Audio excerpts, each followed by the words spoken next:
ಯಶೋಮತಿ ಪ್ರಭು ಏನು ಕಟ್ಟು ಕಟ್ಟು ಅವಳನ್ನು ಕೊಂದೇ ಕಟ್ಟುತ್ತೇನೆ ಸ್ವಾಮಿ, ಕಟ್ಟುತ್ತೇನೆ.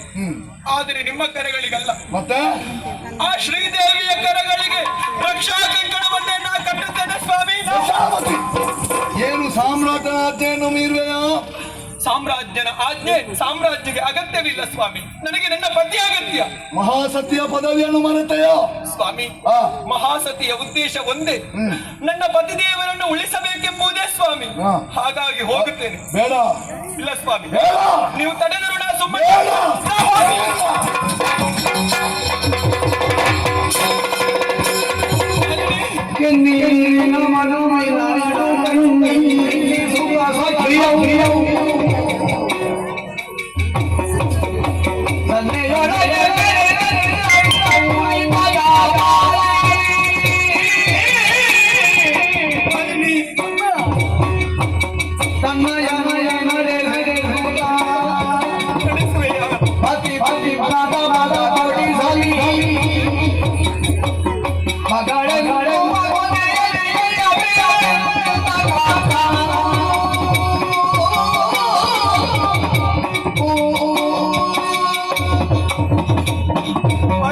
ಮಾಲಿನಿ, ಬಂದೆಯಮ್ಮ.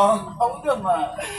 ಕೊನೆಯದಾಗಿ ನಿನ್ನ ಯಶೋಮತಿ ಆಡುವಂತಹ ಒಂದೇ ಒಂದು ಮಾತನ್ನು ನೀ ನಡೆಸಿಕೊಡುವೆಯಾ ಮಗಳು? ಏನಮ್ಮ ಅದು? ಜಾಬಾಲಿ ಮುನಿವರ ಒಳಗೆ ಹೋಗು, ಯಶೋಮತಿ ಅಮ್ಮನವರ ಅಳಿವಾಗಿದೆ ಎಂಬ ಹಾಗೆ ವಿಸ್ತರಿಸು. ಅವರ ಗಂಡನಿಗೆ ಮೋಕ್ಷವನ್ನು ಒದಗಿಸುವುದಕ್ಕಾಗಿ ಆಡುವೆಯ ಮಗಳೇ, ಆಡುವೆಯ? ಇಲ್ಲ ತಾಯಿ, ನಿಮ್ಮನ್ನು ಬಿಟ್ಟು ಹೋಗಲಾರಮ್ಮ. ಮಾಲಿನಿ, ನೀ ಹೋಗದಿದ್ದರೆ ನನ್ನಾಣೆ, ನನ್ನಾಣೆ, ನನ್ನಾಣೆ.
ಯಶೋಮತಿ, ಏನಾಯ್ತು ಚಿನ್ನ?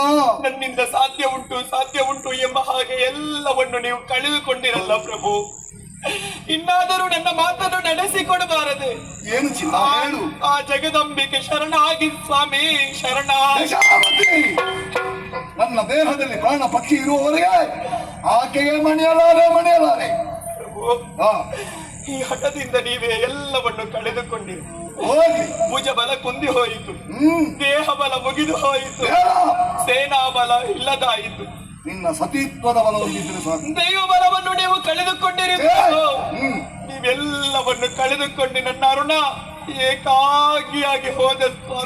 ನೀನಿರುತ್ತ ನಾನು ಏಕಾಂಗಿ ಅಲ್ಲ. ಇಲ್ಲ ಪ್ರಭು, ಇಲ್ಲ. ಯಾರೋ ಅದು ನನ್ನನ್ನು ಕೈ ಬೀಸಿ ಕರೀತಾ ಇದ್ದಾರೆ. ಜೈಮಿನ ಬರಕೆ ಬೆಂಕಿ ಹಾಕೇನು? ಇಲ್ಲ ಸ್ವಾಮಿ, ಇಲ್ಲ. ಕೊನೆಯದಾಗಿ ಒಂದೇ ಒಂದು ಆಸೆ. ಏನು? ಇದು ನಿಮ್ಮ ಪಾದದ ತೋಳನ್ನೇ ನನ್ನ ಹಣೆ ಗೊತ್ತಿದ್ದೇನೆ. ಒಮ್ಮೆ ನಿಮ್ಮ ಮುಖವನ್ನು ನೋಡುವಂತಹ ಅವಕಾಶವನ್ನು ಒದಗಿಸಿಕೊಡುವಿರಾ ಸ್ವಾಮಿ?